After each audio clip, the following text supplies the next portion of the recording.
Dear students, welcome to the session of Downstream Processing. We will discuss about what is downstream processing and its different stages. Okay. We know about different types of fermentation. After the fermentation process, it is necessary to recover the end product. Okay.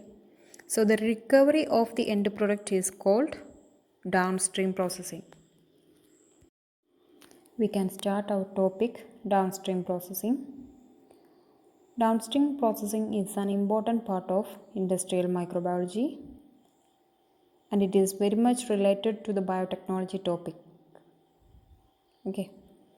Every industrial production of product relies on three major steps that are upstream processing, fermentation and downstream processing.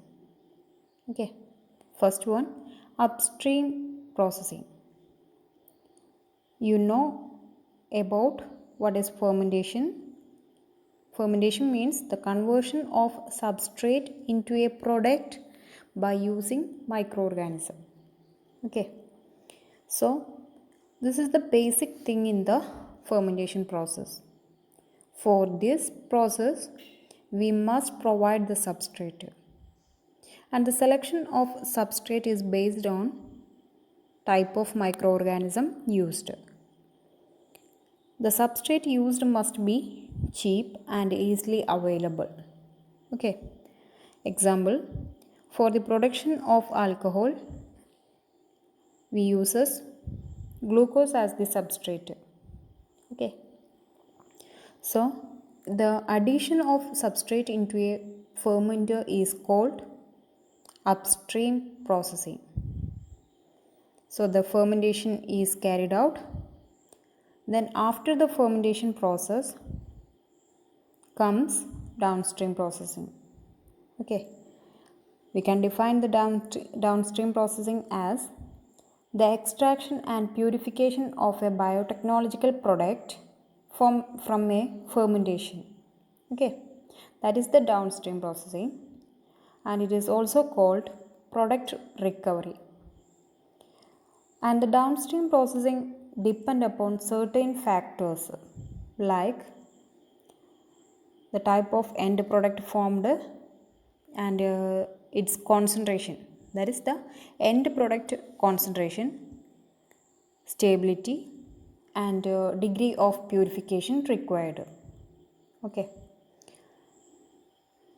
The desired product for the isolation by downstream processing are of three types. First one, intracellular metabolite. Second one, extracellular metabolite. Third one, both intracellular and extracellular. Intracellular metabolites means the products are located within the cell. Example, vitamin, enzymes, etc. Then the extracellular metabolites means the products are present outside the cell. That is the culture fluid. Okay, products are present in the culture fluid. Example, antibiotic, amino acid, etc. Third one, both the intracellular and extracellular metabolites. Okay, example, vitamin B12, flavomycin, etc.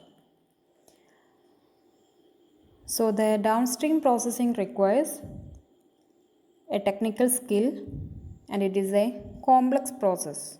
Okay. There are different stages in the downstream processing. First one, solid liquid separation. Second one, release of the intracellular products. Third one, concentration. Fourth one, purification. And fifth one, formulation.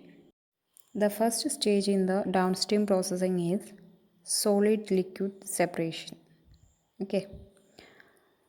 It is the separation of whole cells or cell biomass and other insoluble ingredients from the culture broth. Okay. So, The name solid liquid separation.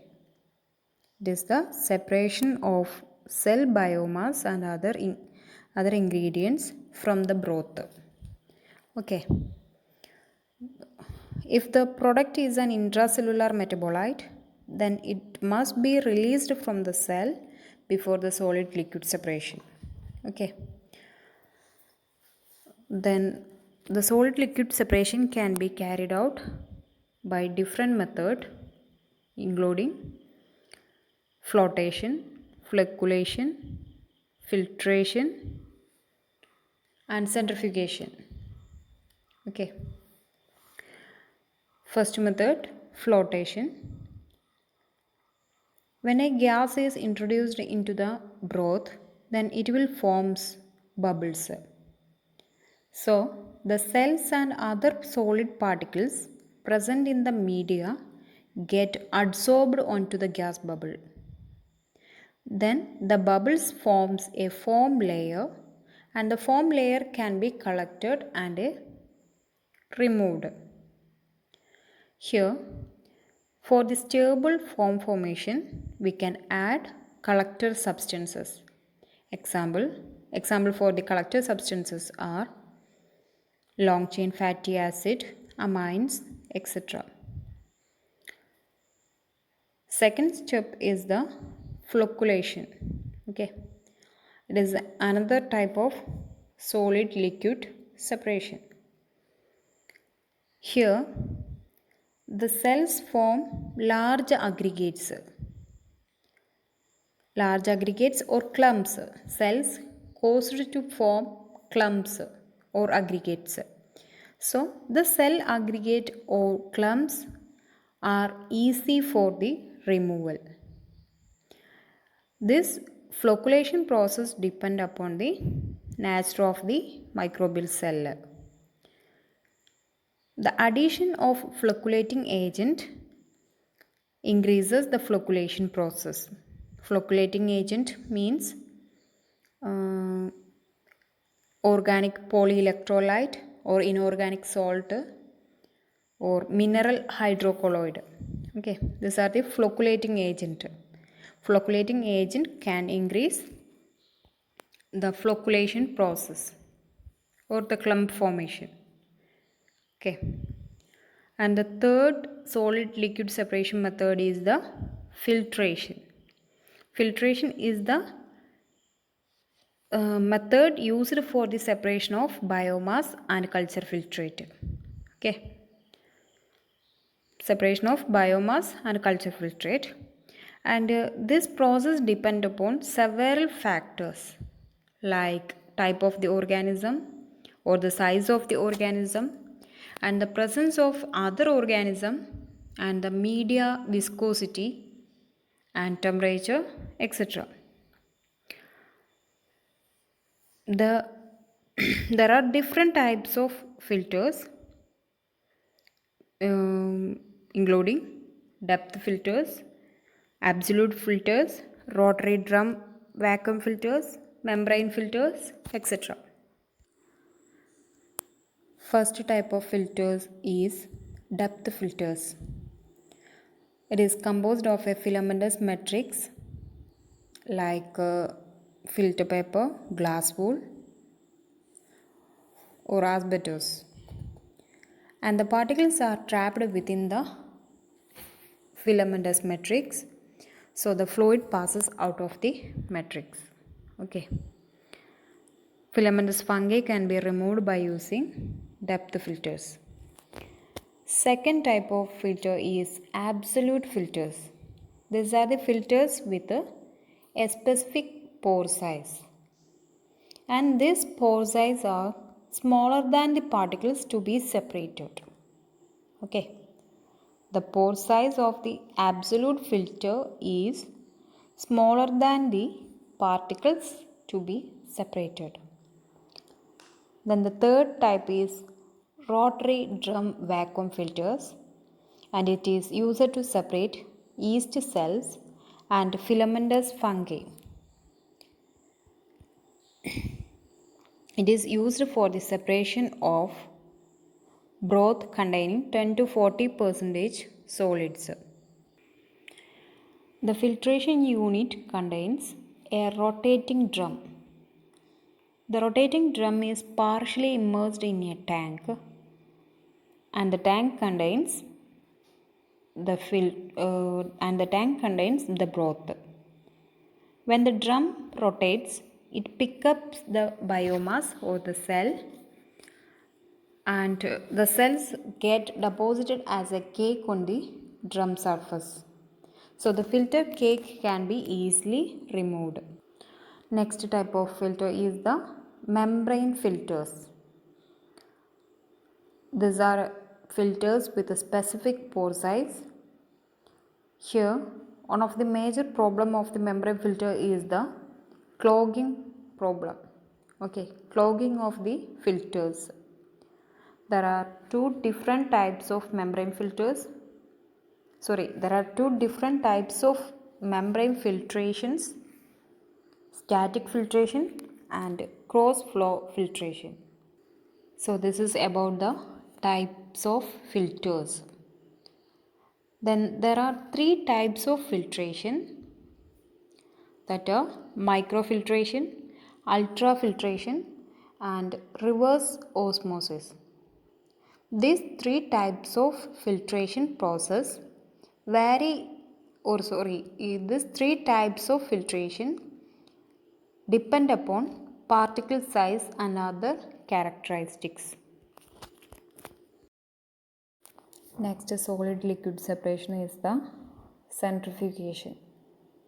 It is the separation of solid particles from the liquid phase, and it is based on the density difference. That is the density difference between the particles to be separated and the medium. There are different types of centrifuges: tubular bowl centrifuge, disc centrifuge, multi-chamber centrifuge and scroll centrifuge. The tubular bowl centrifuge is the simple and small centrifuge, and it is used in the pilot plants. Here the solids are removed manually, and it can be run in both batch and continuous mode. Disc centrifuge consists of several discs that separate the centrifuge bowl into different zones. Here, the slurry is added through a central tube. Then, the centrifugation is carried out. After the centrifugation process, we can collect the clarified fluid from the upper portion, while the solids remain at the bottom of the centrifuge.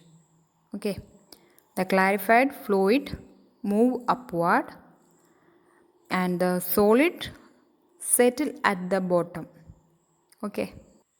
Next, multi-chamber centrifuge. That is the centrifuge with multiple chambers. It consists of several chambers, and these chambers are connected in such a way that the slurry flows in a zigzag fashion. Slurry moves in zigzag fashion because of the presence of several chambers. Here a centrifugal force is applied, and the application of this force vary in different chambers.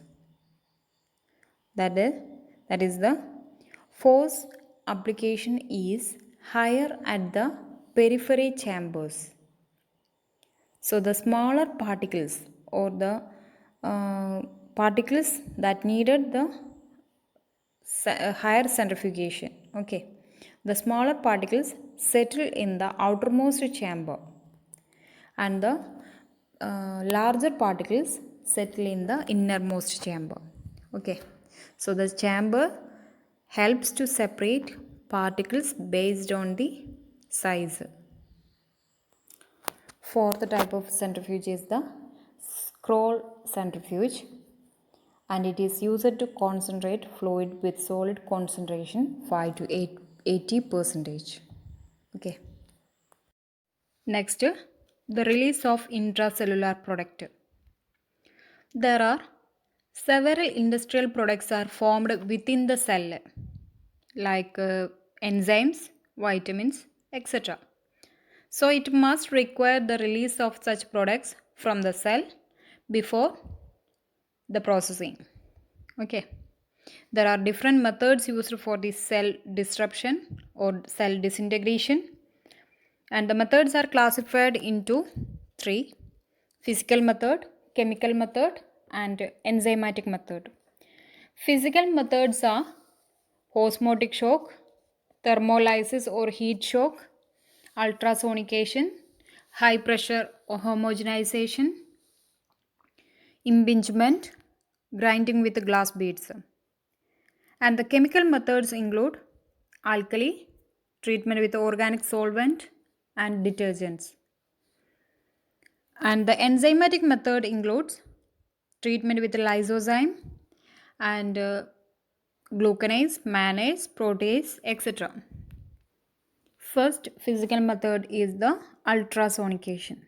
It uses high sound waves for the cell disruption. So, due to its high cost, it is not suitable for the large scale use in industry. Okay. Second method is the osmotic shock. In this method, we suspend the cells in a 20% buffered sucrose. Okay. Then after that, the cells are transferred into a cold water, that is 4 degrees Celsius water. Okay. That causes osmotic shock, and this osmotic shock is used for the release of hydrolytic enzymes and proteins from the bacteria.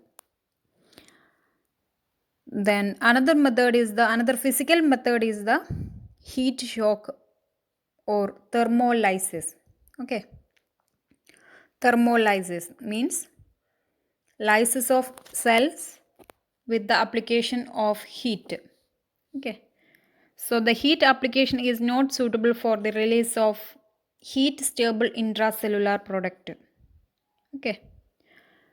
The breakage of cells causes by application of heat. That is the heat shock. Okay. Another method is the high pressure homogenization. In this method, the cell suspension is forced at a high pressure through a narrow orifice to come out to atmospheric pressure. Okay. Cell suspension with high pressure passes through a narrow orifice and come out to atmospheric pressure. So the difference in the pressure or the sudden release of the pressure, high pressure to atmospheric pressure, causes a liquid shear. Okay. So that causes the breakage of the cell. That is called high pressure homogenization. Next method is the impingement. It is also a physical method. In the impingement method, the cells with high velocity and pressure are forced to hit a stationary phase. Okay. So, the cells are disrupted by the forces created at the end point of the contact. Clear? Impingement means the cell with high velocity and pressure are forced to hit a secondary or stationary phase. Okay. So, the force created at that stationary phase causes the cell disruption. Okay. Microfluidizer is a device based on the principle of impingement. Microfluidizer. Okay. It is a device based on the impingement principle. And the microfluidizer used to disrupt E. coli cells. This is about physical method of cell disruption. The last physical method is the grinding with glass beads. It contains a cylindrical body, and the cylindrical body consists of an inlet for the supply of cell suspension and an outlet for the collection of disrupted cells and a central motor driven shaft. Okay, the central motor driven shaft fitted with radial agitators. Okay, the cylinder is fitted with glass beads. So the cells are mixed with glass beads and subjected to high speed agitation.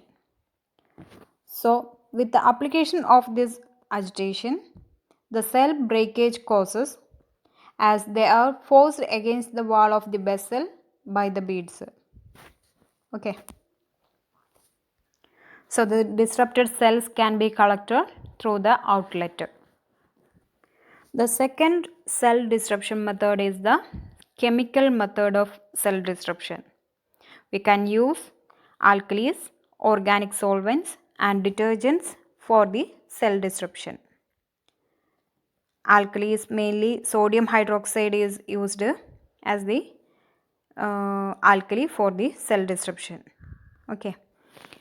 Alkali treatment is used for the extraction of bacterial proteins. And another one, organic solvents. Different organic solvents are used for the cell disruption. Example, methanol, ethanol, butanol, isopropanol, etc. These all are inflammable. Mainly used organic solvent is the toluene. The toluene dissolves the membrane phospholipids and causes a membrane pores in the cell.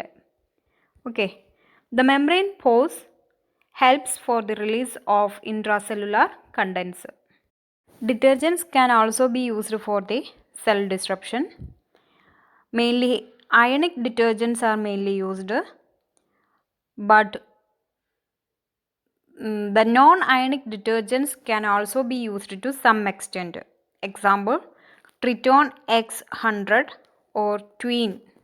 But one of the problem of the detergent is that it causes or it affects the purification steps.